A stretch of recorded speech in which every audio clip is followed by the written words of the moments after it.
The woman sitting across the courtroom aisle smiled when she saw me walk in alone. My mother-in-law had spent months telling everyone that I was weak, inexperienced, and completely outmatched.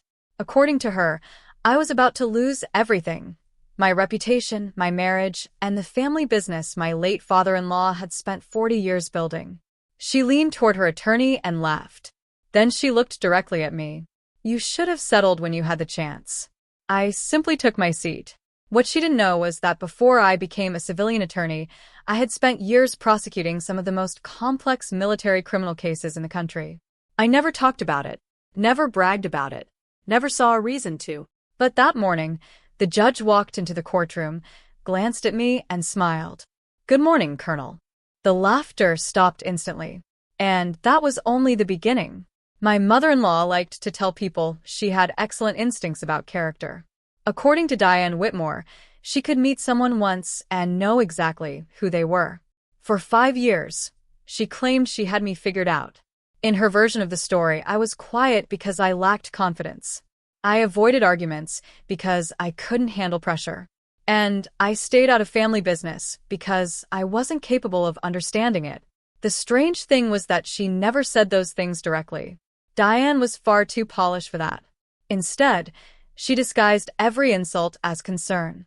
"Sarah's sweet," she'd tell relatives during holiday dinners. "She's just not used to dealing with important decisions." Everyone would nod politely. Then the conversation would move on. I usually smiled and let it happen. Correcting people had never interested me, especially when they were so confident they already knew the truth. I met my husband, Michael, 8 years earlier at a legal conference in Chicago. At the time, I was transitioning into civilian law after a long government career. Michael was smart, funny, and refreshingly unimpressed by titles. Our first conversation lasted 3 hours. Our second lasted an entire weekend. Within a year, we were engaged. When he brought me home to meet his family, his father welcomed me immediately. His mother did not. Diane was courteous, friendly even, but there was always something beneath the surface. A constant evaluation, as though she were searching for evidence that I didn't belong. The Whitmores were one of the most respected families in the county. Michael's father, Robert Whitmore, had spent 40 years building a successful manufacturing company from nothing. By the time I met him, he was semi-retired and widely admired. Unlike Diane, Robert never cared about appearances. He cared about competence. He believed people revealed themselves through actions. Not introductions, not resumes, not expensive suits. That philosophy was one of the reasons we got along so well. Over the years, he became more than a father-in-law. He became a mentor, someone whose advice I genuinely valued. Whenever family disagreements appeared, Robert usually acted as the balance point, the stabilizing force, the person everyone eventually listened to, which was why everything changed when he passed away. The heart attack came suddenly. One moment, he was planning a fishing trip. The next, he was gone. The loss devastated the family, especially Michael. For months afterward, every gathering felt different. The empty chair at the dining room table seemed impossible to ignore. Without Robert there, old tensions started growing. And none grew faster than Diane's resentment toward me. At first, it was subtle. Small comments, occasional criticism, questions that felt more like accusations. Then the behavior became harder to miss. Every family discussion somehow ended with Diane reminding everyone that I wasn't truly part of the Whitmore legacy, that I had married into it, not built it. I rarely responded. The truth was that there were many things Diane didn't know about me. Things most people didn't know. I preferred it that way. After leaving government service, I had made a deliberate choice to keep my previous career private. My husband knew the details. A few close friends knew. Almost nobody else did. When relatives asked about my background, I simply described myself as an attorney. Technically, it was true. What I left out was everything that came before. The years spent handling difficult cases, the long hours, the responsibilities, the courtroom experience that had shaped nearly every part of who I was. Diane never asked many questions. She assumed she already had the answers. And for years, I let her believe it. Because sometimes people reveal more about themselves when they underestimate you. At the time, I thought her assumptions were harmless. Annoying, perhaps, but harmless. I had no idea that Robert's final decision would soon place us on opposite sides of a legal battle, or that my mother-in-law was about to learn exactly who she had been judging all those years. 3 weeks after Robert's funeral, the family gathered in the conference room above Whitmore Manufacturing's headquarters. The atmosphere felt heavy before anyone even spoke. Grief was still fresh. Everyone looked tired. My husband sat beside me, staring quietly at the polished oak table. Across from us, Diane maintained the same composed expression she had worn since the funeral. Perfect posture, perfect makeup, perfect control, at least on the surface. The meeting had been arranged to review Robert's estate plans. Nothing unusual. At least that was what everyone expected. Robert had always been organized. The family assumed his wishes would be straightforward. A division of assets. Business ownership transferred to Michael. A few charitable donations. Then life would continue. Instead, everything changed the moment attorney Harold Benson opened the will. I still remember the exact silence that followed. Robert had left most of his personal assets to his immediate family exactly as expected. The surprise came later. Much later. Harold adjusted his glasses and continued reading. According to Robert's instructions, a special trust had been established to protect company interests, employee pensions, and several long-term investments. The trust would oversee critical decisions for the next 5 years. Then Harold read the names of the trustees. Michael Whitmore, Sarah Whitmore. Equal authority, equal responsibility. The room froze. I honestly thought I had misheard him. Even Michael looked stunned. Across the table, Diane's face slowly lost color. "Excuse me," she said. Harold calmly repeated the provision. The wording was clear. Robert had personally selected me as co-trustee alongside his son. Not Diane. Not a board member. Not one of the senior executives. Me. The silence that followed felt endless. Finally, Diane laughed. A short, sharp laugh. "This has to be some kind of mistake." Harold shook his head. "There is no mistake." Diane's eyes moved toward me. Not confusion. Not surprise. Something colder. Something dangerous. Why would Robert do that? Nobody answered. Because none of us knew. The attorney continued reading. Robert had left a written statement explaining his reasoning. He believed trustees should be selected based on judgment, integrity, and independence. He specifically stated that family relationships should never outweigh objective decision-making. The message was unmistakable. Robert had chosen the people he trusted most to protect what he built. And one of those people was me. Diane's expression hardened. For the rest of the meeting, she barely spoke. But I could feel her watching me, measuring me, trying to understand what had happened. The answer was simple. Robert had made his decision years earlier. But Diane refused to accept it. The phone calls started the next day. Then came the emails. Then the family conversations. Everywhere I turned, someone seemed eager to share Diane's opinion. She believed I had manipulated Robert, that I had somehow convinced him to give me authority, that I was positioning myself to control the company. None of it made sense. But facts rarely matter when emotions take control. Several relatives began treating me differently. Conversations stopped when I entered rooms. Invitations quietly disappeared. Whispers followed family gatherings. Michael supported me completely, but even he struggled to understand how quickly things were escalating. Meanwhile, Diane became increasingly vocal. For years she had assumed she would eventually control every major family decision. Now she was being forced to share authority with a daughter-in-law she never respected. And she hated it. One afternoon, she confronted me directly after a board luncheon. "You know this doesn't belong to you." Her voice remained calm, controlled, dangerously calm. I met her gaze. Robert made his decision. He made a mistake. "No," I replied quietly. "I don't think he did." For a moment, neither of us spoke. Then she smiled. It wasn't a friendly smile. It was the smile of someone preparing for a fight. At the time, I thought the conflict was about pride, control, family politics. I was wrong. Because while Diane focused on removing me from the trust, I was beginning to notice something else. Something hidden beneath the arguments. Something that didn't belong. And before long, those questions would change everything. The rumors started quietly. That was the frustrating part. Nobody confronted me directly. Nobody asked questions. Instead, stories seemed to spread through family circles like smoke. Impossible to grab. Impossible to trace. Yet somehow everywhere. At first, I ignored them. People grieve in strange ways. Families become emotional after a loss. I assumed tensions would settle with time. They didn't. They got worse. A month after the will reading, Michael and I attended a family barbecue hosted by one of his cousins.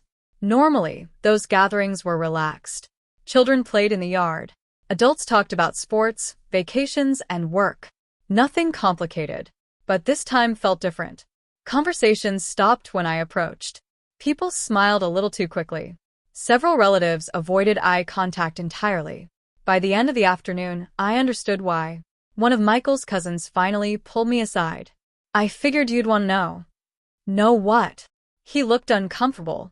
Diane's been telling people you pressured Robert during his final years. I stared at him. What? She says you isolated him from family discussions and influenced the trust decision. For several seconds, I couldn't speak. The accusation was absurd. Robert had been one of the most independent people I'd ever known. Nobody pressured him into anything, especially not me. Yet somehow the story was spreading. When Michael heard about it, he was furious. He wanted to call his mother immediately. Demand an explanation. Demand an apology. I stopped him. Don't. Sarah, she's attacking you. I know. Then why aren't you angry? I smiled slightly. I am angry. What then? Because people who are telling the truth don't usually work this hard to control a narrative. That answer seemed to surprise him. But something about the entire situation felt wrong. Not emotionally wrong. Logically wrong. The intensity didn't make sense. Diane wasn't simply upset. She was determined. Almost desperate. Over the following weeks, the campaign expanded. Family meetings suddenly happened without me. Important discussions occurred after I left. Several longtime company employees became noticeably nervous around me. Even community events felt different. It was as if someone had decided I was the problem and spent weeks convincing everyone else. Then Diane hired attorneys. Very expensive attorneys. The announcement came during a trustee meeting. She intended to challenge Robert's trust structure in court. The official claim was straightforward. She argued that Robert had been influenced improperly during the final years of his life. She wanted the trustee arrangement overturned. She wanted me removed. The room fell silent after the announcement. I expected anger, maybe frustration. Instead, I felt curious, because the timing made no sense. Removing me wouldn't increase Diane's inheritance, wouldn't change ownership percentages, wouldn't affect most estate distributions. The legal challenge was costly, complicated, and potentially damaging to the company's reputation. So why pursue it? That question stayed with me. Every evening after work, I reviewed trust documents, meeting records, financial statements, anything connected to Robert's estate. At first, I found nothing unusual. Everything appeared orderly, transparent, properly documented. Then one Friday evening, I noticed something small. A report referenced supporting financial records that weren't attached. Missing documents happen occasionally. Usually there's a simple explanation. Still, I made a note. The following week, I found another reference. Different report. Different date. Same problem. Supporting records missing. Not deleted. Not mentioned. Simply absent. A third example appeared 2 days later. By then, my attention was fully engaged. The pattern wasn't dramatic. Not yet. But patterns matter, especially when they repeat. I began creating a timeline. Cross-checking reports against transactions. Reviewing archived records. The more I looked, the more questions appeared. And questions have a way of leading somewhere. Meanwhile, Diane continued telling everyone I was unqualified, inexperienced, overmatched. She believed pressure would eventually force me to resign. She had no idea that every accusation was making me look closer. And the closer I looked, the more convinced I became that this fight had never really been about me. Something else was hiding beneath the surface. Something important. And I was getting closer to finding it. The first time I realized something serious might be hidden inside the trust records, I was sitting alone in my home office at nearly midnight. A half-empty cup of coffee sat beside my laptop. Stacks of documents covered the desk. Financial reports, meeting minutes, investment summaries. Nothing dramatic, nothing obvious. Yet I couldn't shake the feeling that something wasn't adding up. For most people, missing records might seem like a minor administrative problem. For me, they were impossible to ignore. Because long before I became a civilian attorney, I had spent years in a very different courtroom. A world where details mattered. A world where assumptions could destroy an entire case. A world that taught me never to overlook inconsistencies. Very few people in my personal life knew much about that chapter. Even Michael only knew parts of it. Not because I was hiding anything. I simply preferred leaving the past where it belonged. When I left government service, I made a promise to myself. No titles. No stories. No dramatic introductions. Just a normal life. A normal legal career. And for years, that approach worked perfectly. The Whitmore family knew almost nothing about my previous work. Whenever relatives asked questions, I gave short answers. Attorney. Former government employee. That's all. Nobody pressed further. Especially Diane. She had already decided who I was. In her mind, I was the quiet daughter-in-law who happened to have a law degree. Nothing more. Nothing threatening. Nothing impressive. The irony was almost funny. Because during my years in military law, I had spent countless hours facing people far more intimidating than Diane Whitmore. Senior officers. Powerful administrators. Experienced attorneys. People whose careers depended on winning. People who were skilled at controlling narratives. The lessons I learned there stayed with me. Facts matter. Evidence matters. Documentation matters. Most importantly, emotions often point in one direction while evidence points somewhere completely different. That principle had saved me more than once. Now it was guiding me again. Instead of focusing on Diane's accusations, I focused on the records. The numbers. The timelines. The missing documents. Every evening, I built spreadsheets. Created comparison charts. Cross-referenced transactions. Slowly, the picture became clearer. Not complete, but clearer. The missing records weren't random. They appeared around specific financial decisions. Certain investment transfers. Certain expenditures. Certain approvals. Each example seemed small by itself. Together, they formed a pattern. And patterns tell stories. The question was what story this one was telling. A week later, I requested archived company records connected to several trust transactions. The request itself wasn't unusual. As trustee, I had every right to review them. Still, the response surprised me. Several files arrived incomplete. Again, different departments, different years, same issue, supporting documentation missing. I leaned back in my chair and stared at the screen. At that moment, a memory surfaced. Something an old mentor once told me during my earliest legal training. When mistakes repeat, stop calling them mistakes. Simple advice. Powerful advice. Because repetition creates intent. And intent changes everything. The next morning, I contacted an independent forensic accountant I trusted. Not because I had conclusions. Not because I had accusations. Only because I wanted another set of eyes. Someone objective. Someone experienced. Someone who cared about facts more than assumptions. 3 days later, he called me. His tone was careful, professional, concerned. I think you were right to ask questions. My pulse quickened. What did you find? Enough to keep digging. That wasn't the answer I expected. It was worse. Because experienced investigators don't say things like that unless they see something worth finding. When the call ended, I sat quietly for several minutes. Outside, rain tapped softly against the windows. Inside, the pieces were beginning to move. Diane still believed she was fighting a family dispute.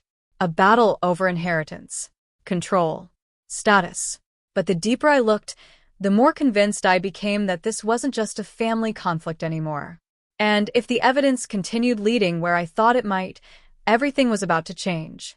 The forensic accountant's name was David Mercer. I'd worked with him once before on a complex commercial dispute involving missing assets and disputed transfers. He wasn't dramatic. He wasn't the kind of expert who made bold claims after reviewing a few spreadsheets, which was exactly why his reaction worried me. Enough to keep digging. Those words stayed in my mind long after our phone call ended. The next morning, David arrived at my office carrying a laptop and a thick folder of notes. He placed everything on the conference table and got straight to the point. "I don't know what this is yet," he said, "but I know what it isn't." "What isn't it?" "A bookkeeping error." That got my attention immediately. For the next hour, David walked me through his findings. Several trust-related transactions had been recorded properly in summary reports. The problem appeared when he followed the money backward. Supporting records were incomplete. Approval documents were inconsistent. Certain expenditures appeared in one system, but not another. Individually, none of the discrepancies seemed alarming. Collectively, they created a troubling pattern. I studied the spreadsheets on his screen. "What are we looking at?" He pointed to several highlighted entries. "These transfers. What's unusual about them? They were approved under authority that technically existed." I frowned. "Technically? The approvals are real." He tapped the screen again. "But the supporting documentation that justifies them is either incomplete or missing." The distinction mattered. A lot. Missing money would have been obvious. Missing justification was harder to detect. And sometimes far more dangerous. Because without proper documentation, nobody could determine whether decisions had been appropriate in the first place. David continued reviewing the records. The deeper we looked, the more unusual details appeared. Several vendor payments lacked complete authorization trails.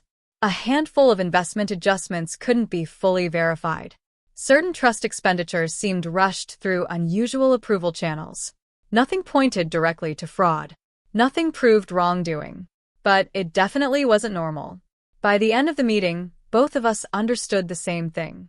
The questions were multiplying faster than the answers. That afternoon, I requested additional records from company archives.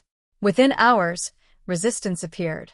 Not openly, not aggressively, just enough to be noticeable. Several departments reported delays. Others claimed files were temporarily unavailable. One manager explained that older records had been moved to storage. Another said key documentation was being reorganized. The explanations sounded reasonable, yet somehow every request encountered obstacles. When I mentioned this to David, he raised an eyebrow. "Interesting timing. That's one way to describe it." He nodded thoughtfully. People become nervous when questions get close to something important. That evening, I stayed late reviewing everything again. Hours passed. Numbers blurred together. Still, one fact kept standing out. The discrepancies weren't random. Most connected to decisions made during the final 3 years of Robert's life. The exact period Diane kept talking about. The exact period she claimed I had somehow influenced him. A strange thought occurred to me. What if Diane's obsession with removing me wasn't actually about the trust itself? What if she was worried about what a trustee might eventually discover? The possibility was impossible to ignore. The following week, David completed another review. This time, his findings were more direct. "There are enough irregularities here to justify a formal investigation." I stared at him. "You really think it's that serious?"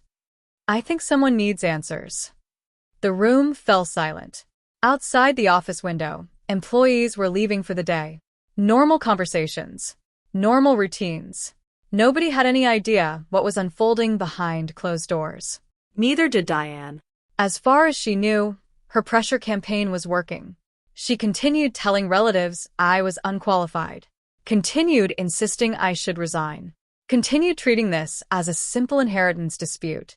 But the inheritance had become the least interesting part of the story. Because every new document pointed toward something larger. Something hidden. Something that someone had worked very hard to keep buried. And for the first time since Robert's death, I had the distinct feeling that we were getting dangerously close to finding it. The family meeting was Diane's idea. That alone should have warned me. For nearly 2 months, she had been trying to push me out of the trust through private conversations, legal threats, and carefully placed rumors. None of it had worked, so now she wanted an audience. The meeting was scheduled for a Saturday afternoon in the main conference room at Whitmore Manufacturing. Every major family member was invited.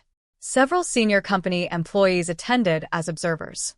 Even a few longtime advisors were present. By the time Michael and I arrived, nearly everyone was already seated. The atmosphere felt tense. People weren't there to discuss solutions. They were there to watch a confrontation. Diane stood near the front of the room, speaking confidently with her attorneys. When she saw me enter, she smiled. It wasn't a welcoming smile. It was the smile of someone convinced victory was only moments away. Michael squeezed my hand. "You ready?" I nodded. "I've been ready." We took our seats. A few minutes later, Diane called the meeting to order. She began with a carefully prepared speech. At first, her tone sounded reasonable, concerned, professional. She spoke about Robert's legacy, the importance of family unity, the future of the company. Then she shifted toward her real objective. The current trustee structure has become disruptive. Several relatives nodded immediately. Diane continued. The ongoing disagreements are damaging relationships and creating uncertainty. Her eyes settled on me. I believe the responsible solution is for Sarah to voluntarily step down. The room became very quiet. I had expected the request. What surprised me was how many people appeared ready to support it. Diane wasn't finished. She spent the next 15 minutes repeating every criticism she had been spreading privately for weeks. I lacked experience. I didn't understand the company's history. I wasn't part of the Whitmore bloodline. My involvement was creating conflict. Every statement was delivered calmly, Carefully. designed to sound reasonable. When she finally finished, several relatives looked toward me expectantly, waiting, hoping, certain I would surrender. I stood slowly. The room became completely silent. For a moment, I simply looked around. Then I spoke. "Before I respond, I'd like to ask a question." Diane folded her arms. "What question?" "Why are basic trust records missing?" The expression on her face changed instantly. Not dramatically. Just enough. Enough for me to notice. Several people exchanged confused looks. I continued. "Over the past several weeks, I've reviewed trust documentation and company financial records." Diane interrupted immediately. "This isn't relevant." "It is to me." I opened a folder and placed several documents on the table. These records reference supporting documentation that doesn't exist. A murmur spread through the room. I pointed to another page. "And these transactions contain approval trails that cannot be fully verified." One of the company advisors leaned forward. "What exactly are you saying?" "I'm saying questions need answers." Diane's attorney quickly stood. "This meeting isn't the appropriate place for financial speculation." I remained calm. "I'm not speculating." I looked directly at Diane. "I'm asking for documentation." The room shifted. You could feel it happening. For the first time, attention moved away from me, toward her, toward the missing records, toward the unanswered questions. Diane's confidence began cracking. Only slightly, but enough. She launched into a long explanation about administrative delays and filing problems. Some relatives appeared satisfied. Others didn't. The advisors certainly didn't. One of them requested copies of the documents I had referenced. Another asked for clarification regarding specific transactions. The meeting quickly spiraled away from Diane's control. What was supposed to be my public humiliation became something entirely different. By the time the meeting ended, nobody was discussing my resignation anymore. They were discussing records, approvals, documentation, questions. As people began leaving, Diane approached me privately. Her expression was cold, furious. "You had no right to do that." I met her gaze calmly. "To ask questions? You know exactly what you're doing." For a moment, neither of us spoke. Then I replied quietly, "Actually, Diane, I don't think you understand." She frowned. "Understand what?" I closed my folder. This investigation is only getting started. For the first time since Robert's death, I saw genuine concern appear in her eyes. The Monday after the family meeting, everything changed. Not publicly, not dramatically, but beneath the surface, the investigation gained momentum. The questions raised during that meeting refused to disappear. Several advisors requested additional records. Company auditors began asking for documentation. And for the first time, people stopped treating my concerns as family drama. Now they were treating them as legitimate financial questions.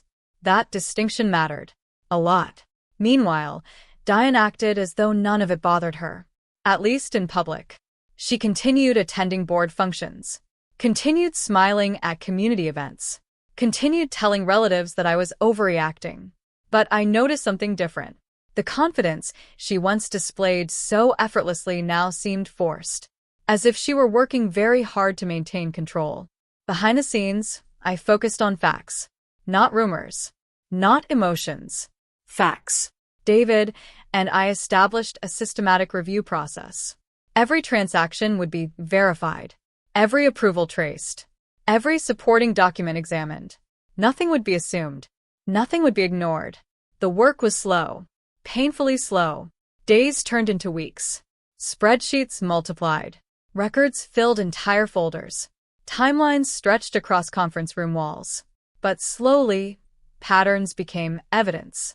And evidence became a story. One evening, David called me after reviewing another batch of archived records.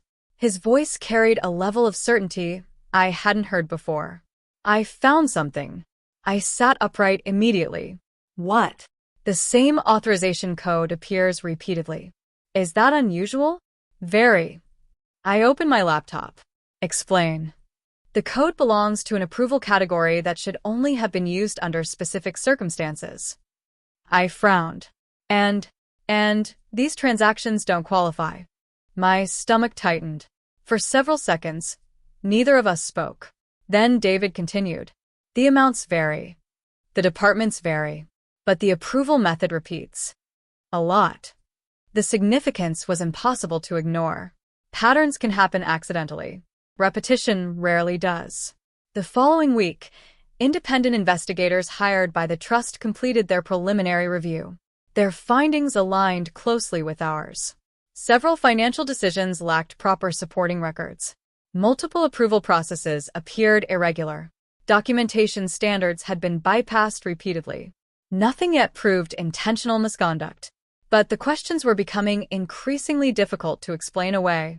At the same time, Diane's legal team intensified their efforts. Letters arrived almost daily. Requests, challenges, accusations, attempts to pressure me into stepping aside. One attorney even suggested that continued investigation was harming the company's reputation. I found that argument interesting. Because legitimate investigations don't damage organizations. Hidden problems do.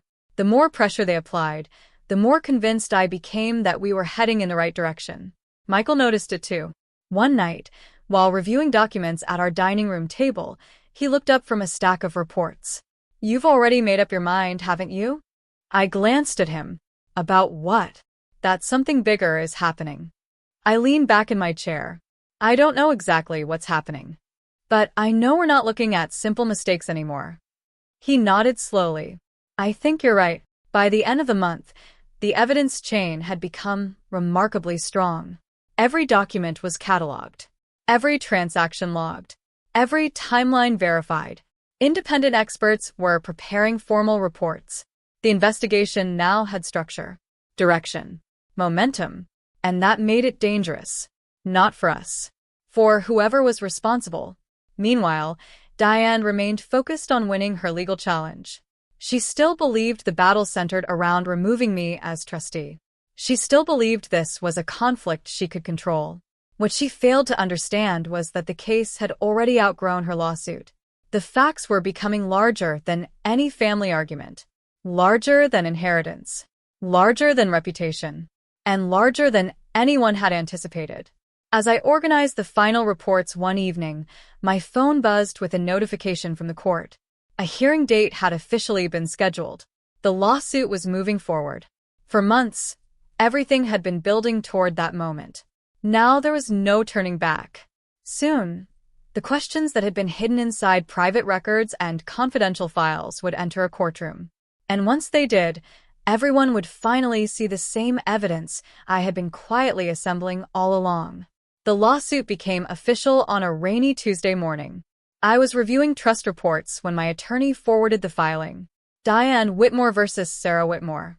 Seeing it in writing felt strangely surreal. For months, the conflict had lived inside family gatherings, tense conversations, and whispered accusations. Now it had entered a courtroom. Now everything would become public. I opened the complaint and read every page carefully. The allegations were almost exactly what I expected. Diane claimed I had abused my authority as trustee. She argued that my actions were creating instability, that I was interfering with company operations, that Robert's decision to appoint me should be reviewed. It was a long document, professionally written, emotionally persuasive, and remarkably light on actual evidence. When I finished reading, I closed the file and leaned back in my chair. Michael looked up from across the room. Bad. No. Then why do you look annoyed? I smiled slightly. Because they're still arguing about me. He frowned. What do you mean? I turned the laptop toward him. They're trying to make this case about personalities. He scanned several pages, then nodded. I see it. That was the problem. Every accusation focused on motives, intentions, relationships, family dynamics. Almost nothing addressed the financial questions that had triggered the investigation. Almost nothing explained the missing records. That omission spoke volumes. By the end of the week, news of the lawsuit had spread throughout the community. The Whitmores were well known. People paid attention. Local business circles began discussing the case. Former employees speculated about the outcome. Friends called asking questions. Even relatives who rarely attended family events suddenly seemed interested. Most of them assumed Diane would win. After all, she had a large legal team. She projected confidence. And she controlled the narrative people had heard for months. Meanwhile, I stayed quiet. The louder the speculation became, the less interested I was in participating. My focus remained exactly where it had always been, the evidence. While Diane's attorneys prepared public arguments, David and I continued organizing documentation. Every report was verified, every timeline checked, every supporting record reviewed again. The investigation itself was also expanding. Independent experts had now completed additional audits. Their findings strengthened many of the concerns we had already identified. Several transactions still lacked proper documentation. Approval processes remained inconsistent. Record-keeping failures appeared across multiple departments. The questions were no longer isolated incidents. They formed a pattern. And patterns are difficult to explain away. A week before the first hearing, my attorney met me for lunch. She placed a folder on the table. You're becoming popular. I laughed. That's never been a goal. She opened the folder. Inside were media inquiries, legal requests, and community statements related to the case. The attention is only going to increase. I figured. She studied me carefully. You're unusually calm. I've had time to adjust. No, she said. It's more than that. Maybe it was. Because while everyone else seemed focused on the lawsuit, I kept thinking about the evidence. The lawsuit felt temporary. The documents felt permanent. Facts don't care who files first. Facts don't care who speaks loudest.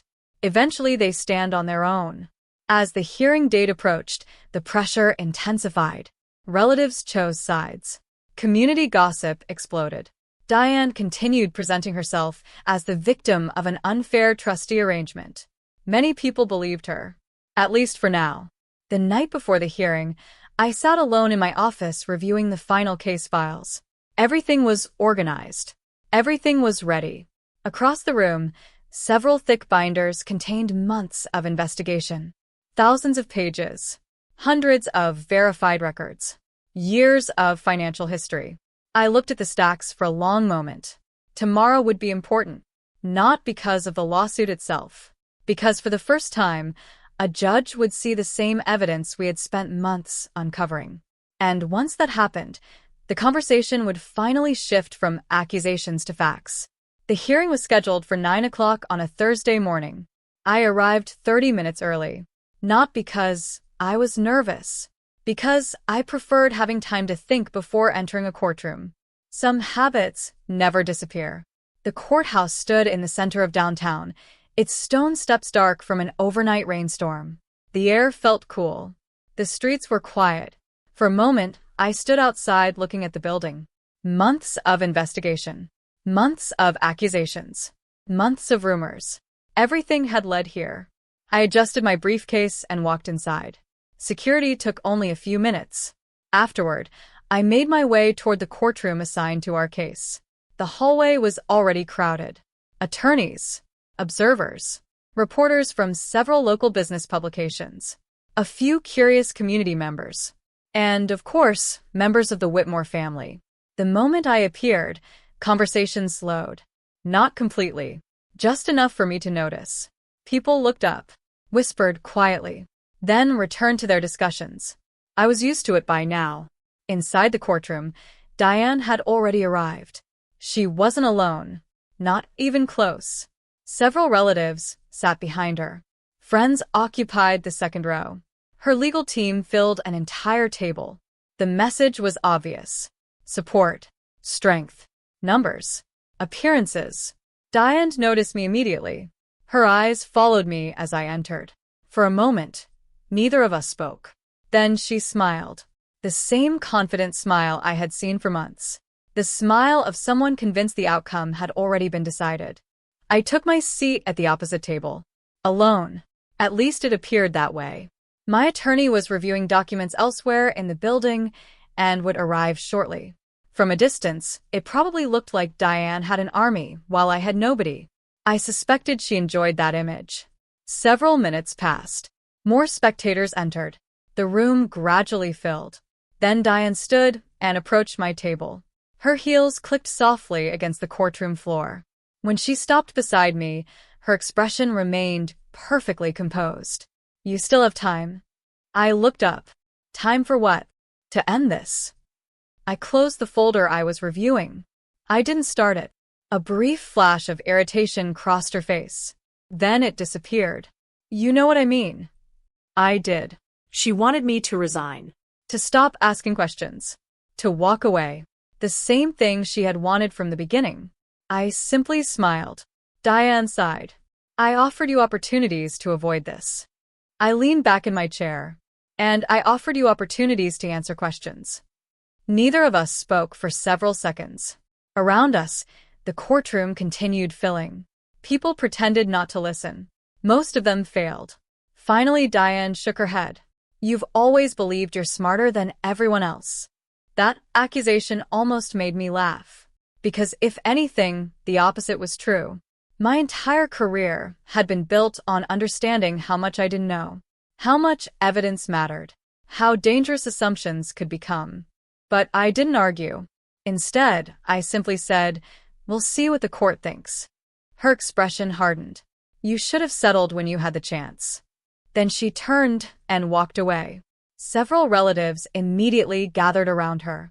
Quiet conversations followed. Occasional glances in my direction. The atmosphere felt increasingly tense, like a storm building just beyond the horizon. A few minutes later, my attorney arrived carrying 2 large document boxes. She placed them beside our table. Diane noticed. So did everyone else. For the first time that morning, I saw uncertainty appear among several spectators. Not fear, not concern, just curiosity. The kind that appears when people realize there may be more to a story than they originally believed. At exactly 9 o'clock, the courtroom doors closed. The bailiff stepped forward. Everyone rose. The judge entered. And within moments, the entire direction of the case was about to change. The moment the judge entered, the courtroom fell silent. Everyone stood. The judge acknowledged the room with a brief nod before taking his seat behind the bench. Please be seated. Chairs shifted. Folders opened. Pens appeared. The hearing was officially underway. I sat quietly beside my attorney while the judge reviewed the case file in front of him. For several moments, The only sounds came from turning pages and the occasional scratch of a pen. Then something unexpected happened.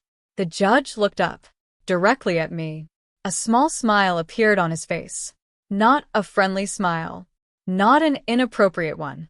A smile of recognition. For a second, I wondered if I knew him from somewhere. Then he spoke. "Good morning, Colonel." The room froze. Every single person in the courtroom seemed to stop breathing at the same time. My attorney smiled. I simply nodded. "Good morning, Your Honor." The silence that followed felt enormous. Across the room, Diane stared at me. Confused. Completely confused. The judge glanced back down at his paperwork. "I wasn't aware you'd returned to private practice in this jurisdiction." "It's been several years now, Your Honor." "Time moves quickly." "It certainly does." A faint smile crossed his face before he returned his attention to the case. The exchange lasted less than 15 seconds. Yet it completely changed the atmosphere inside the courtroom. I could feel it. Whispers started immediately. Tiny conversations. Curious looks. Questions forming. Diane leaned toward one of her attorneys. I watched her whisper something. The attorney looked at me, then at the judge, then back at Diane. Whatever answer he provided clearly wasn't enough. Because her expression remained unsettled, the hearing continued. Procedural matters came first. Schedules, filings, preliminary motions. But the energy inside the room had shifted.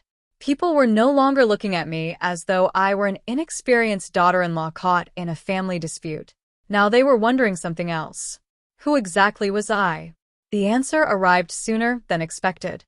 One of Diane's attorneys attempted to challenge my qualifications regarding several investigative decisions made as trustee. It was a calculated move. The implication was obvious. I lacked the experience necessary to evaluate complex financial matters.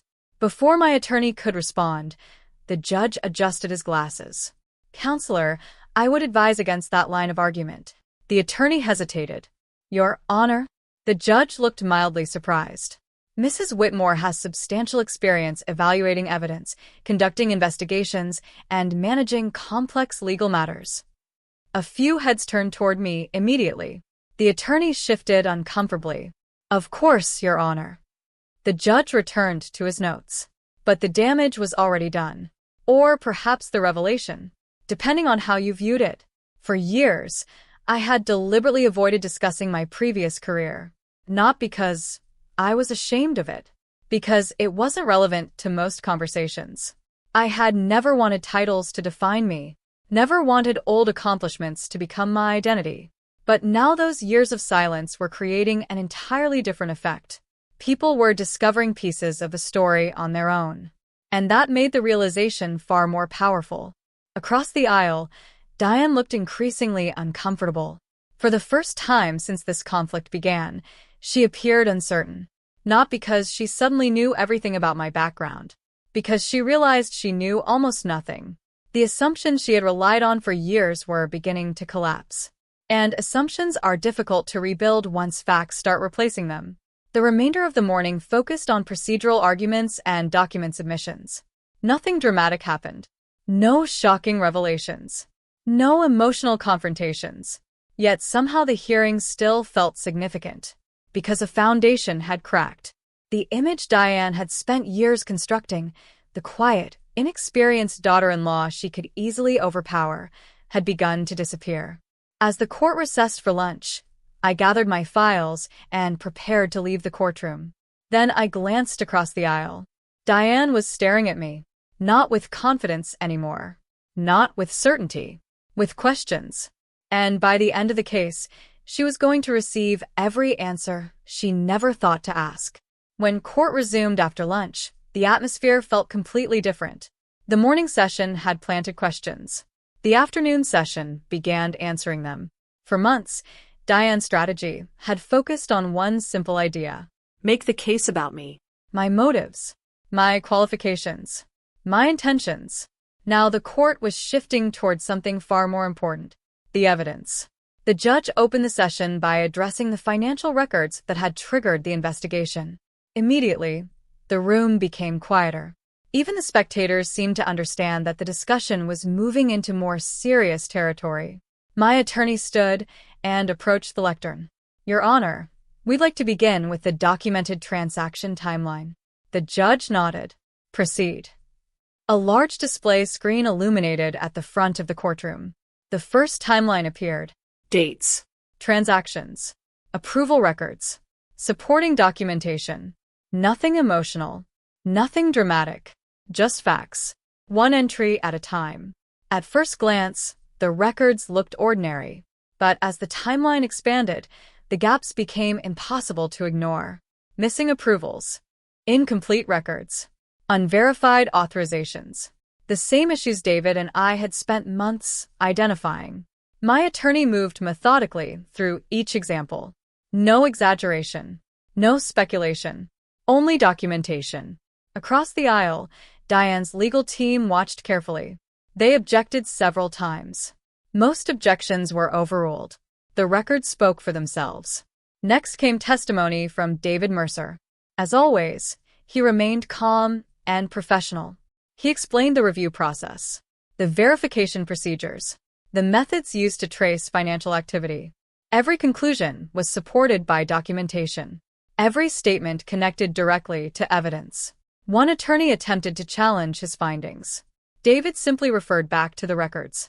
Again and again. Facts. Documentation. Verification. The attack never gained traction. Several spectators began taking notes. Others exchanged concerned looks. The courtroom's attention had shifted entirely. Nobody was talking about inheritance anymore. Nobody was discussing family disagreements. Now the focus rested on the documents, exactly where it belonged. The most significant moment came late in the afternoon. My attorney displayed a chart summarizing the missing supporting records. The visual was remarkably simple, yet incredibly powerful. Several isolated incidents might be dismissed. A consistent pattern could not. The chart showed years of recurring documentation problems. Different transactions. Different departments. Same issue. Repeated over and over. The judge studied the screen for a long moment. Then, he turned toward Diane's legal team. Can counsel explain why these records remain incomplete? A brief silence followed.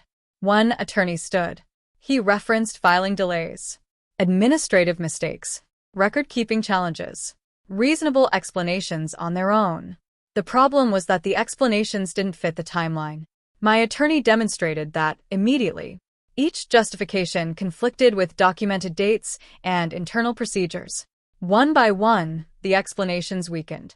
The courtroom could feel it happening. Momentum was changing, not through emotion, through facts. That distinction mattered enormously, because facts are difficult to argue with once they're properly organized. As testimony continued, additional experts confirmed many of the same concerns. Independent reviews, separate analyses, different professionals reaching remarkably similar conclusions. The consistency strengthened everything. By late afternoon, even relatives sitting behind Diane appeared unsettled. Several had spent months believing her version of events. Now they were seeing information they had never heard before. Information supported by evidence rather than assumptions. Information that raised uncomfortable questions. For the first time, I noticed Diane looking less angry and more worried. The difference was subtle, but unmistakable. She wasn't reacting to me anymore. She was reacting to the documents, to the timelines, to the growing realization that the court was paying attention to details she had hoped would remain buried. When the judge finally announced a recess, nobody rushed for the doors. The room remained strangely still. Everyone seemed to understand that something important had happened. The narrative controlling the case for months was beginning to collapse. And once that process starts, it rarely stops halfway. Because evidence has a way of revealing truths that opinions can no longer hide. The second day of hearings began with a sense of anticipation. By then, everyone in the courtroom understood that the case was no longer about personalities. It was no longer about family disagreements. And it certainly wasn't about whether I deserved to be a trustee. The focus had shifted completely. Now the court wanted answers. Real answers. The morning began with testimony from another independent financial expert. Unlike David, This witness had no prior connection to anyone involved. He had been appointed during the review process specifically because of his reputation for objectivity. That mattered. When he took the stand, even Diane's attorneys appeared cautious. The expert spent nearly an hour explaining his findings, step by step, transaction by transaction, timeline by timeline. Nothing sensational, nothing exaggerated, just a careful explanation of what the record showed and what they failed to show. As he spoke, a clearer picture began emerging. The problem wasn't missing money, at least not in the way many people expected. The assets remained largely accounted for. The issue was how certain decisions had been made, how authority had been exercised, and how information had been documented. Several major expenditures had moved forward without the level of oversight normally required. Certain investment adjustments lacked complete approval trails. Important records had not been preserved according to established procedures. Individually, each issue might have been manageable. Together, they painted a troubling picture. Not of theft, not of some dramatic criminal conspiracy, but of poor governance, poor judgment, and repeated failures to follow proper safeguards. The distinction mattered enormously, because the court wasn't interested in speculation. The court was interested in facts, and the facts were becoming increasingly difficult to dispute.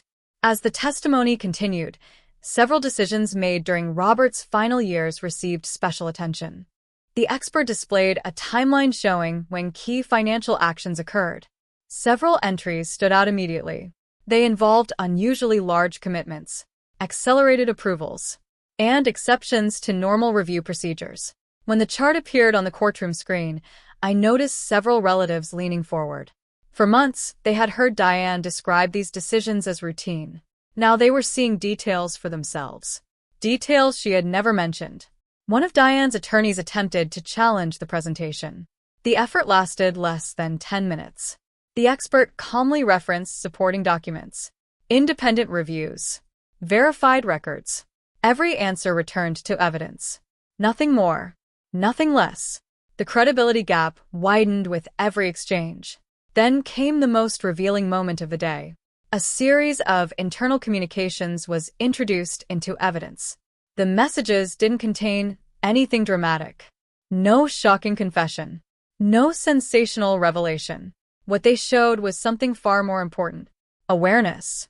Repeated awareness of documentation problems. Repeated discussions about incomplete records. Repeated opportunities to correct them.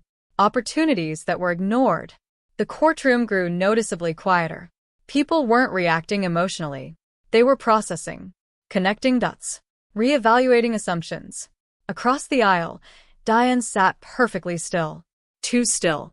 For the first time since the hearings began, she appeared unable to shape the narrative, because the narrative no longer belonged to her. It belonged to the documents, to the timelines, to the facts. Several family members exchanged uncomfortable glances. Others stared directly ahead. Nobody looked confident anymore, not even the people who had supported Diane most aggressively. By late afternoon, the picture had become remarkably clear. The trust investigation had uncovered serious management failures. Important safeguards had been bypassed. Documentation standards had repeatedly broken down. And those failures demanded accountability. Not because someone wanted revenge, because the evidence required it. As the court prepared to adjourn for the day, I looked across the courtroom. Months earlier, Diane had believed this case would expose me. Instead, the evidence was exposing something else entirely. And judging by the expressions around the room, everyone was finally beginning to understand it. By the third day of hearings, the momentum had clearly shifted. Everyone could feel it. The courtroom felt different. The confidence that had surrounded Diane at the beginning of the case was gone. The certainty, the control, the carefully managed narrative. All of it had weakened under the weight of evidence. Yet Diane wasn't ready to give up. Not even close.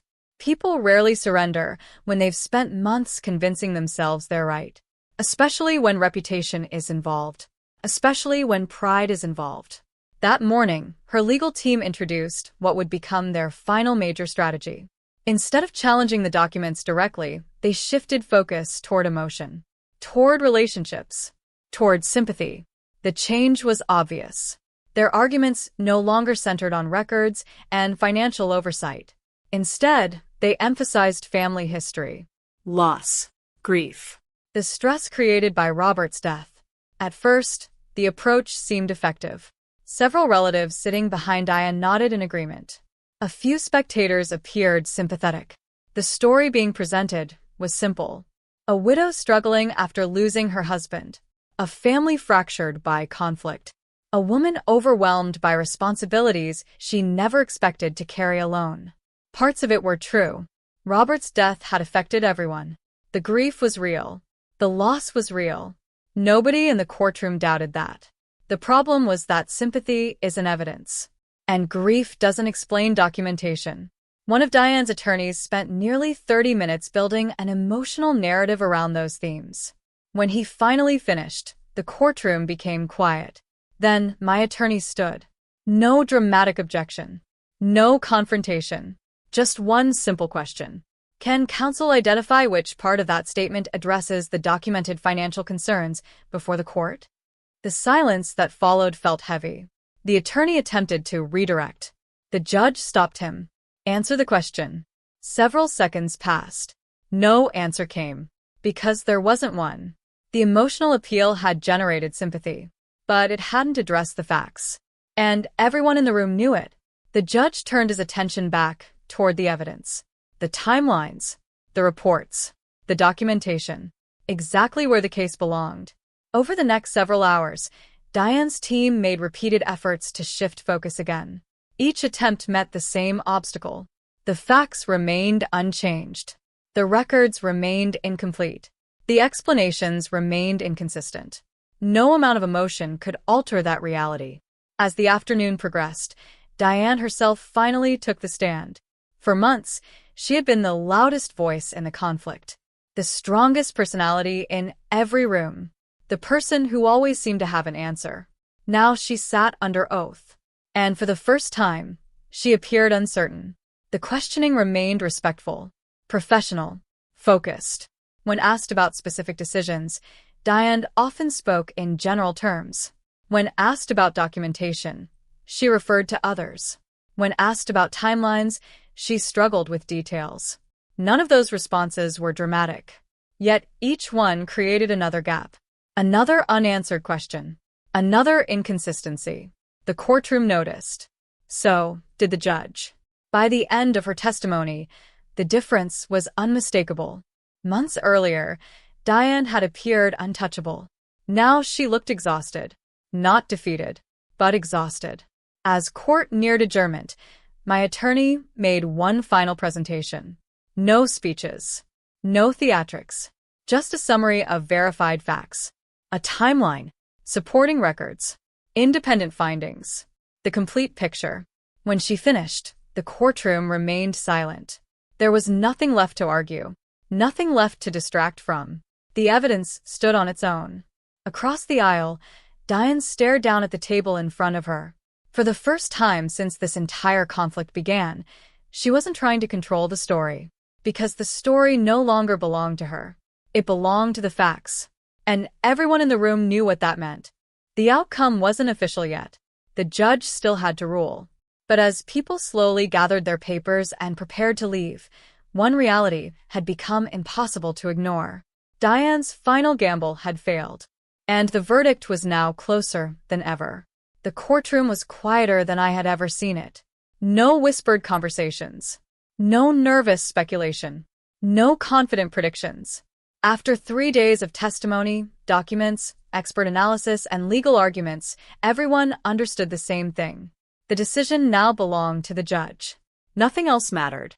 The final hearing began shortly after 9 o'clock. People filed into the courtroom slowly. Relatives, attorneys, business advisors, observers from the community. Many of the same faces that had watched this conflict unfold from the beginning. The difference was their expressions. Months earlier, most had arrived with opinions. Now they arrived with questions. I sat beside my attorney reviewing a few notes. Not because I expected surprises. Because old habits die hard. Across the aisle, Diane sat quietly. For the first time since Robert's death, she seemed smaller somehow. Not physically. Emotionally. The confidence that had fueled this entire battle had faded. Neither of us spoke. There was nothing left to say. At exactly 9 o'clock, the judge entered. Everyone stood, then sat. The courtroom became completely silent. The judge opened a folder and adjusted his glasses. For several moments, he reviewed his notes. Then he began speaking. His voice was calm, measured, deliberate. He summarized the case from the beginning. The trustee structure, the legal challenge, the evidence presented during the hearings. Every major issue received careful attention. Nobody interrupted. Nobody moved. The room seemed frozen. When he discussed the financial records, the atmosphere became even heavier. The judge referenced the independent reviews, the expert testimony, the repeated documentation failures, the incomplete approval trails, the concerns that had triggered the investigation. Then he paused. The silence felt endless. Finally, he continued. The court finds that the concerns raised by Trustee Sarah Whitmore were reasonable, appropriate, and supported by substantial evidence. A quiet murmur spread through the gallery. The judge waited for silence before continuing. The court further finds no evidence supporting the claim that Mrs. Whitmore abused her trustee authority. Several relatives exchanged stunned looks. Others stared directly at the bench. The judge continued reading. Each conclusion reinforced the same reality. The investigation had been justified. The questions had been necessary. The concerns had been legitimate. Most importantly, the trustee structure established by Robert Whitmore would remain unchanged. Michael and I would continue serving exactly as his will intended. I glanced briefly toward Diane. She remained completely still. The judge wasn't finished. He also issued recommendations regarding future oversight and documentation procedures, additional safeguards, improved reporting standards, independent reviews, measures designed to protect the trust moving forward. The purpose wasn't punishment. It was accountability. Exactly as it should be. When the ruling finally concluded, the courtroom remained silent for several seconds, almost as if people needed time to process what they had heard. Then conversations slowly began. Whispers, reactions, questions. Months of assumptions were colliding with reality, one by one. Around the room, I noticed relatives looking at me differently. Not with sympathy, not with suspicion, with respect. The kind that only appears when facts replace rumors. Several advisors approached my attorney to congratulate her. Others requested copies of the court's findings. The atmosphere felt entirely different from the day the lawsuit began. Back then, many people believed I was the problem. Now the evidence had spoken for itself. As people started leaving, I gathered my files and closed my briefcase. The battle was over. The truth was no longer hidden inside private records or confidential reports. It had been examined publicly, Carefully. fairly, and the result was clear. Robert's trust had survived. The facts had survived. And after months of accusations, pressure, and doubt, so had I. But the most surprising part was still waiting just beyond the courtroom doors. The most surprising part happened outside the courtroom. Not during the ruling. Not during the testimony. Not even during the investigation. It happened afterward. As people slowly filed into the hallway, several relatives approached me one by one. The first was Michael's cousin, Brian. Months earlier, he had avoided me at family gatherings. Now, he looked embarrassed. I owe you an apology. I smiled gently. You don't owe me anything. Actually, I do. He looked down briefly. I believed things I should have questioned. Before I could answer, another relative approached. Then another. The pattern repeated itself throughout the morning. People weren't apologizing because the judge ruled in my favor. They were apologizing because they finally understood how quickly assumptions can become beliefs, and how dangerous those beliefs can become when nobody challenges them. A week later, several family members invited Michael and me to dinner. For the first time since Robert's death, the conversation felt normal again. No tension, no sides, no whispered speculation, just family, the way Robert would have wanted it. Diane didn't attend. For several months, She kept her distance. Part of me understood why. Losing a court case is difficult. Realizing you've spent years misjudging someone can be even harder. Eventually, though, she reached out. The call came on a quiet Sunday afternoon. I almost didn't answer. But I did. For a few seconds, neither of us spoke. Then Diane broke the silence. I never really knew you, did I? It was the most honest thing she had ever said to me. No, I replied softly. You didn't. She sighed. I thought I understood exactly who you were. I know. And I was wrong.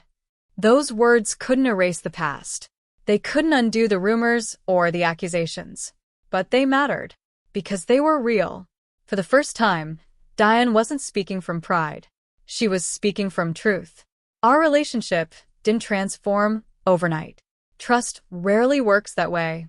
But it improved. Slowly. Honestly. One conversation at a time. People often ask why I never told the Whitmore family about my military legal career. The answer is simple. I never wanted respect based on titles. I never wanted people to treat me differently because of what I had done years earlier. I wanted to be judged by my actions, my decisions, my character. Besides, the lessons that mattered most from those years had nothing to do with rank. They were simpler than that. Stay calm. Follow the evidence. Let facts speak louder than emotions. And never underestimate the power of patience. Robert understood those principles. That was why he trusted me. Not because of my past. Because of how I approached the present. Today, when I think back on everything that happened, I don't remember the arguments. I don't remember the accusations. I remember something else. A courtroom full of opinions slowly giving way to facts. And a family finally learning that quiet strength is still strength. Sometimes it's the strongest kind of all.